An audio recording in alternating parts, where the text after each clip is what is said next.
¿El cerdo ibérico qué es? Pues es una maravilla que no sé quién inventó. Es una máquina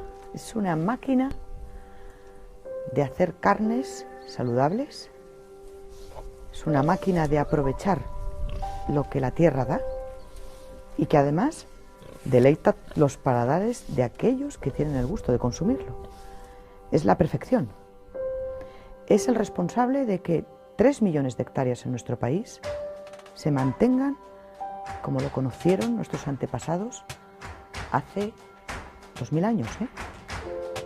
Esto no es de hoy, es de hace muchísimos años.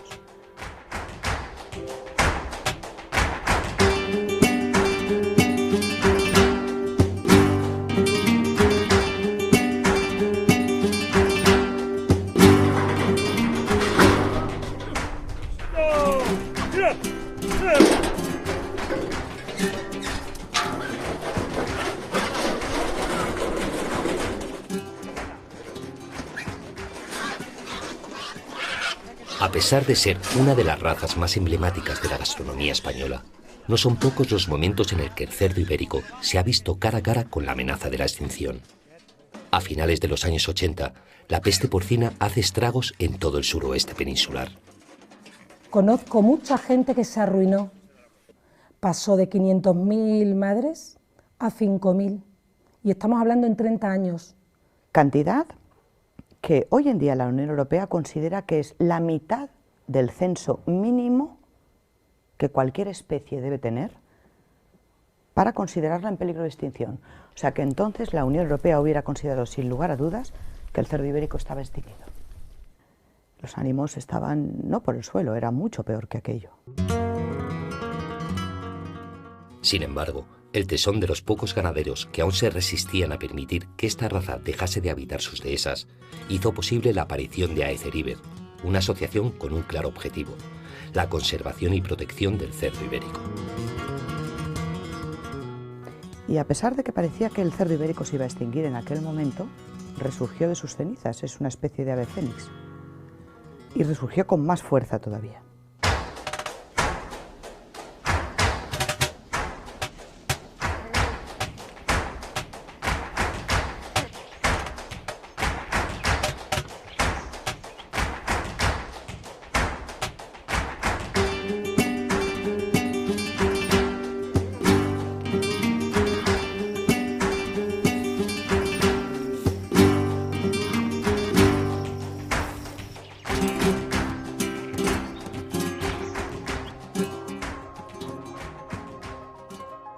Si bien la peste porcina fue derrotada, hoy nuestro cerdo ibérico se enfrenta a un nuevo enemigo. La proliferación de imitadores y la competencia desleal han provocado una frágil e inestable situación económica. La batalla por el término ibérico, como ya hiciera la peste en su día, ha vuelto a colocar a la raza ibérica al borde de la desaparición. Creo que el consumidor está en general muy poco informado. Cuando uno cruza un burro con un caballo o una burra con un caballo, lo que sale es un mulo. No le llamamos un caballo. Yo tengo un caballo, no, mire usted tiene un mulo. O sea, pues aquí, cuando uno cruza un cerdo ibérico con otro animal que no es un cerdo ibérico, se llamará cruzado de ibérico, como se ha llamado tradicionalmente en el sector. Y ahora, sin embargo, pues el etiquetado le llama ibérico. Y se llaman casi igual, vamos a llamar lo que en España es casi igual. Uno se llama ibérico puro de bellota y otro se llama ibérico. Y cuando alguien compra un jamón dice, he comprado un jamón ibérico buenísimo. Oiga, que le faltan 2 apellidos, ibérico puro y de bellota. Siempre al final muchas veces hay una propaganda o una historia de la empresa. Y qué casualidad, siempre se ven unos cerdos fantásticos, ibéricos puros, pastando en la dehesa comiéndose una bellota. Pues si eso no es verdad, si ese producto que usted está tomando no es ni ibérico puro, ni está en la dehesa, ni es nada de eso, pues entonces usted está utilizando publicidad engañosa. Para eso hay que luchar contra viento y marea y contra grandes gigantes con pies de barro, producciones que son posibles de llevar a cabo en cualquier punto del mundo, que nada tienen que ver con el sector tradicional del ibérico y no digamos ya con la artesanía que supone la crianza y la elaboración de un jamón. Si tuviera delante a alguien con poder de la administración, le llevaría a dar un paseo por el campo y le enseñaría cómo criamos el cerdo ibérico puro. No haría falta explicarle nada más. Lo vería en una mañana, menos de una mañana, en una hora. Un ratito, un paseo, una charleta y un plato de jamón al terminar.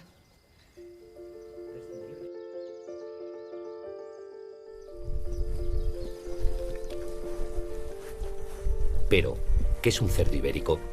Si nos enfrentamos a su cuidado y conservación, lo primero que hemos de hacer es determinar y clarificar las características específicas de su raza. Si cerdo ibérico solo hay uno, este se divide en varias estirpes. Aetheribet fue el impulsor de la creación de un libro genealógico. Bien, ¿qué es un libro genealógico? Un libro genealógico es aquello que garantiza que las cubriciones que hay entre los reproductores son entre ejemplares puros. Por lo tanto, la descendencia es obviamente pura. Bueno, pues descubrimos que efectivamente había distintos tipos de ibérico. De la misma forma que descubrimos que cruzando entre ellos conseguíamos mejorar considerablemente la productividad de la raza. Son 3 las que están en peligro de extinción.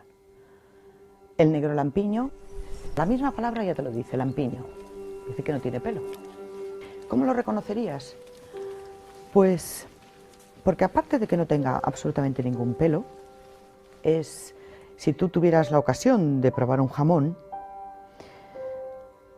procedente de un cerdo lampiño, probablemente dirías, pero qué cantidad de grasa tiene este jamón. Me han vendido grasa a precio de carne. Ahora tendrías que probarlo.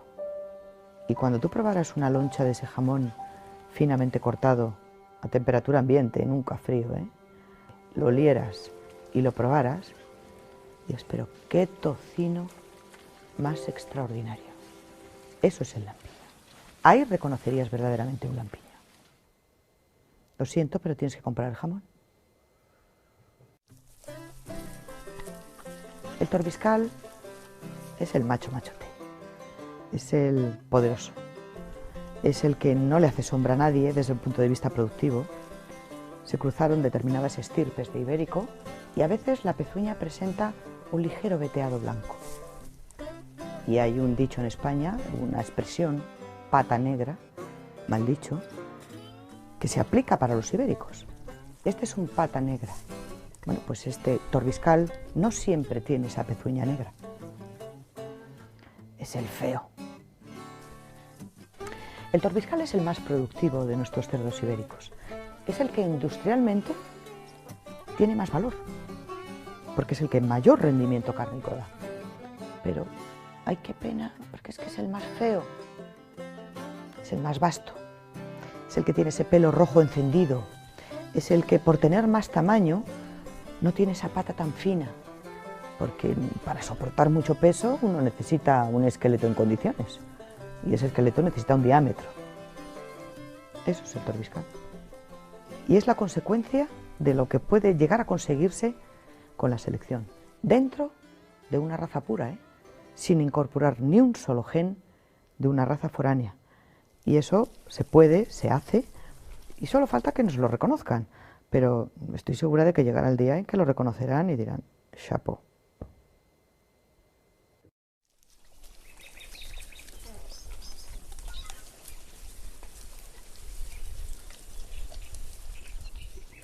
Y por último, el manchado de jabugo, que es un reducto muy pequeño, que está en la provincia de Huelva, que procede del cruzamiento con otras razas que hubiera en aquel momento en ese entorno, y que es singular, porque tiene manchas. Ningún otro cerdo ibérico tiene manchas, solamente este. Bien. Todos tienen sus motivos para estar en peligro de extinción, y esencialmente es porque la demanda de sus producciones es prácticamente inexistente. En la zona del Guadiana existía el lampiño del Guadiana, tapón de alberca, pequeñito, rechoncho, grasosillo, rústico como cualquier ibérico, pero claro, con un crecimiento muy limitado. Y el padre de José Luis Sánchez Pinilla se le ocurrió, ¿qué pasa si cruzo yo un retinto con un lampiño? Y sacó el entrepelado.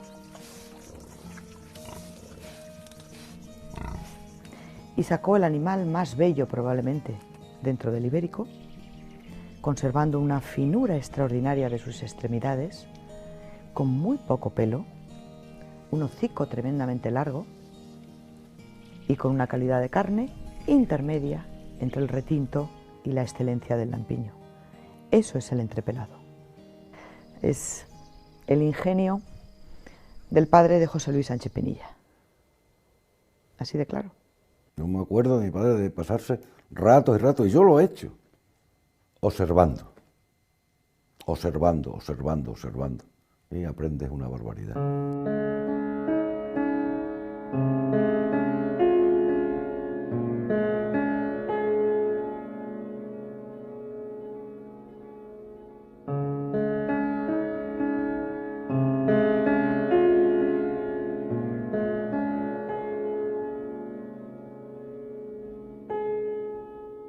La Feria de Zafra siempre fue un referente. Salían piaras de cochinos de todo el suroeste. Iban andando. Yo he visto allí, siendo muy pequeño, 50.000 cochinos. Precioso. Cuando llovía, estábamos de barro hasta las rodillas. Y qué buena era esa feria cuando llovía. Cuando no llovía, estábamos como los del desierto, no nos conocíamos del polvo. Horrorosa. Es decir, que a la feria de Zafra había que ir con gabardina. Si no, mala feria de Zafra, porque no había llovido, porque no había otoñada, claro. Hay que pensar que a mediados de los años 50 del siglo pasado, digamos que del centro de la península hacia el sur, todo absolutamente pertenecía a cerdo ibérico. Yo recuerdo en mi pueblo ganadero y tal, que cuando veían los primeros cochinos blancos, era hay unos cochinos blancos en un sitio, los iban a ver. Cosa que ahora resulta de los ibéricos, que ahora los ibéricos algunos ni los conocen.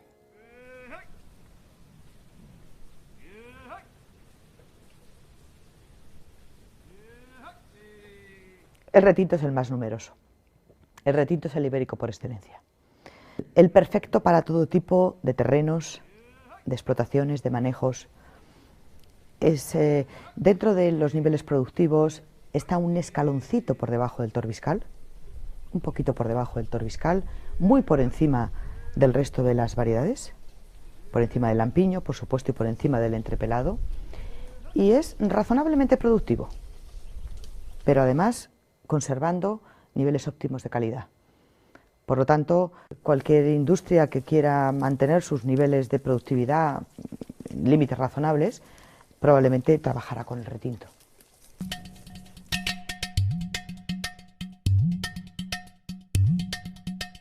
Tenemos ante nosotros un buen jamón ibérico de bellota, como veis una caña muy estrecha que denota pureza de raza.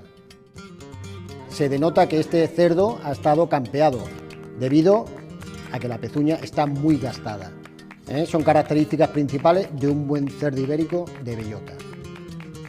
Es un jamón que tiene 4 partes muy bien diferenciadas, que es jarrete, lo que es babilla, lo que es maza y lo que es contramaza, las cuales tienen un sabor, tienen una textura, tienen un aroma diferente dentro de una misma pieza. Siempre intentaremos llevar lo que es el corte siempre paralelo a la tabla, más que cortar es deslizar lo que es el cuchillo sobre el jamón.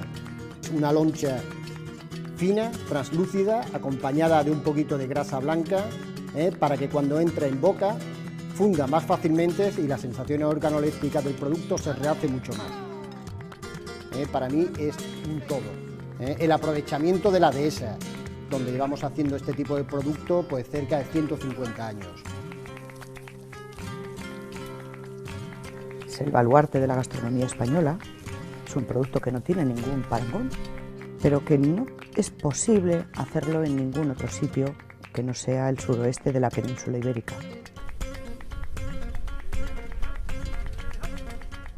El jamón de cerdo ibérico puro, además de ser un bocado rico, es un bocado saludable. Y esto es porque el animal se ceba exclusivamente con bellotas durante la época de la montanera. El animal va a empezar a comer la bellota con 14 meses de vida y unos 90 kilos de peso, y 4 meses después va a tener 18 meses de vida y 160 kilos de peso. Durante este periodo se va a alimentar fundamentalmente de bellotas y de pasto. Para mí la parte de la maza es la parte que da más sensación en boca, da más aroma. A la hora de hacer una cata, cogemos la loncha y lo primero que hacemos es olerla.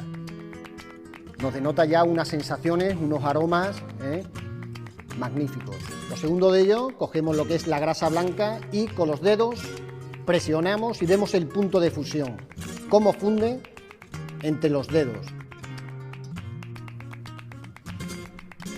En boca vemos que funde muy fácilmente, que da sensaciones, que se mantenga el sabor una vez que lo hayas comido, lo hayas tragado, pero que se mantenga ese sabor. Que el producto final sea un producto rico en omega 3, en omega 6, en omega 9, es cardiosaludable, es un potente antioxidante, tiene un muy bajo porcentaje de sal y que forma parte de la dieta mediterránea. Bueno, nuestro proceso de elaboración nace en el campo, nace primero con una selección genética de nuestros sementales, tanto de nuestros berracos como de nuestras madres reproductoras, para obtener los lechones con una calidad de pureza de raza en lo máximo posible. Y aquí en Jabugo pues lo que hacemos es el proceso de sacrificio, lo que es el despiece, la obtención de magros, algunos para su consumo en fresco y otros para su transformación. En el caso concreto del jamón, haríamos un recorte en frío de la grasa, posteriormente haríamos un proceso de salazón, a aproximadamente una temperatura de 3 grados, un 90-91% de humedad, y finalmente alcanzará lo que es el proceso de maduración de manera natural en las bodegas. Hay un punto crítico que es el momento de la cala. Es cuando el maestro responsable de las bodegas cala cada uno de los jamones de manera independiente, para poder valorar si el jamón ha evolucionado de manera correcta y está en perfecto estado de revista para enviar al consumidor final. Por lo tanto, ¿el consumidor qué debe hacer? En primer lugar, leer las etiquetas de aquello que está comprando. Me estoy refiriendo al jamón, a la paleta, al lomo y a las carnes frescas. Debe llevar información sobre el origen racial del producto, es decir, será ibérico puro o ibérico, según la normativa vigente, equivocado, pero es lo que hay. Puede ser de bellota, de recebo, de cebo de campo o de cebo. Hay esas 4 categorías de alimentación. Un ibérico de bellota es aquel que durante los últimos 4 meses se alimenta exclusivamente de bellota. Si por algún motivo este no alcanzara su peso idóneo, se le permite, en la categoría de recebo, un suplemento a base de piensos. A Eceriver la conforman más de 1.200 empresas con distintos tipos de explotación. Desde los que apuestan por el más tradicional criado en extensivo de sospiaras, en el que son necesarias hasta 2 hectáreas de dehesa por cada ejemplar, hasta los productores en régimen de intensivo, donde los animales se crían en naves y son alimentados tan solo de cebo.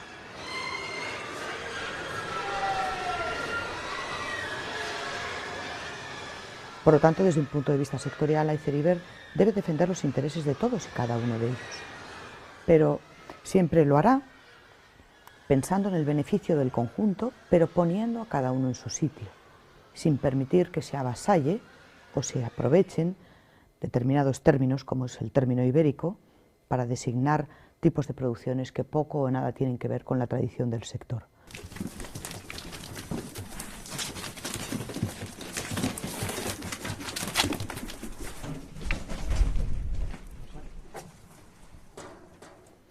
Pero además emprendimos la labor de la selección genética, y la selección genética es algo que se hace en cualquier raza doméstica de cualquier especie, incluso hasta en el caballo español. Estamos mezclando un poco la tradición con las últimas tecnologías que hay científicas en el terreno de la selección. Hablamos de una selección por determinados caracteres productivos, para que la cerda sea más prolífica y tenga más lechones, o para que el cerdo que sacrificamos tenga más cantidad de jamón y de paleta, siempre interesado en la industria, lógicamente, o incluso para localizar genéticamente y con marcadores genéticos, con análisis de ADN, que efectivamente ese cerdo es puro, no tiene genes de ninguna otra raza foránea, y además localizar lo que se llaman caracteres productivos dentro del ADN. Alferiver ha sido una asociación que ha luchado una y otra vez por la defensa, la conservación y la selección genética de esta raza porcina ibérica, que estaba a punto de extinguirse, eso nunca nos lo podemos olvidar, que en el año 85 solo había 5.000 madres, o sea, era una raza que se extinguía, iba a quedar para los zoológicos, y en el año 85, cuando nace Alferiver, la recupera, la conserva y la mejora. Lo sorprendente es que los ganaderos estén dispuestos a trabajar en algo tan complejo y que requiere tantos recursos como es una selección genética. Implica mano de obra extraordinaria, implica dedicación, implica modernizarse, implica utilizar programas informáticos. Hay que pensar que el marco del cerdo ibérico es la dehesa, es el extensivo, es una libreta de campo con un lápiz. El animal ibérico debería ser un animal procedente de padre y madre ibérica, y el animal cruzado es procedente del cruce de dos razas, y Alferiver siempre deberá luchar porque las cosas se tienen que llamar por su nombre. Ibérico es ibérico y cruzado es cruzado. No debe de llevar el apellido de puro. Puro es una redundancia. Jamás podemos perder ni el nivel de adaptación y rusticidad de este cerdo ibérico, ni, por supuesto, la calidad de su carne. Y aunque hay ganaderos que efectivamente cruzan con la raza Duroc para conseguir esa mejora productiva directamente, son muy conscientes, y aún así lo siguen haciendo, cada uno es libre, lógicamente, de que toda la mejora de cantidad que están obteniendo con la raza Duroc va en perjuicio directo de la calidad. Te diría que proporcionalmente o progresivamente, es decir, que lo elevaría al cuadrado, no lo multiplicaría por 2.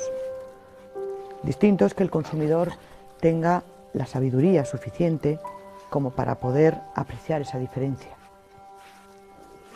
Si cruzáramos un cerdo blanco con el cerdo ibérico, lo que se sacaríamos sería un churro, mientras que el Duroc tiene la ventaja, tiene doble ventaja.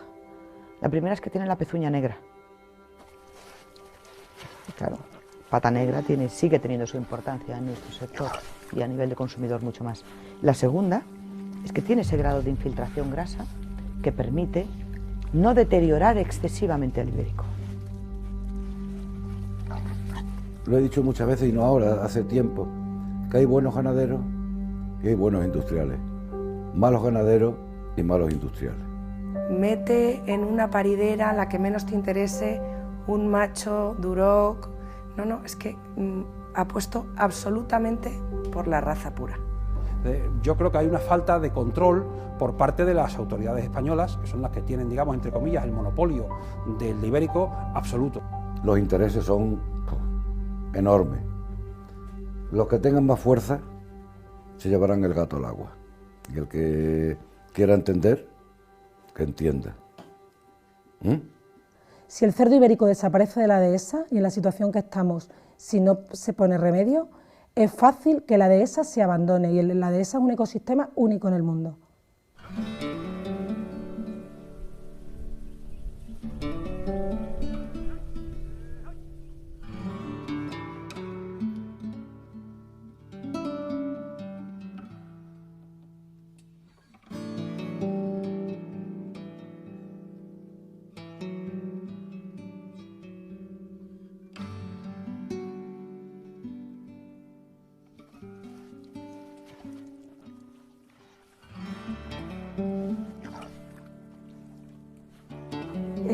El consumidor y todas las personas que van a comprar un producto de ibérico, o sea, su concepto es ibérico igual a dehesa, y es mentira, porque ibérico igual a dehesa solo hay un 13% de la producción y el otro 87% es ibérico sin estar ligado al entorno natural del ibérico, que es la dehesa. Porque la bellota es un bien escaso, lo tenemos que aprovechar el máximo, porque no decir, oye, es que yo necesito más bellota. Mire usted, las bellotas que hay son las que hay. Ibérico es todo. Ibérico puro es una mínima parte. El que paga es el consumidor final, y el consumidor final está en este momento engañado. Parece que estoy diciendo una barbaridad.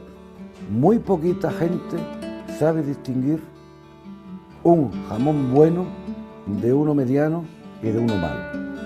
Pues porque se ha permitido llamar ibérico a un animal que no lo es.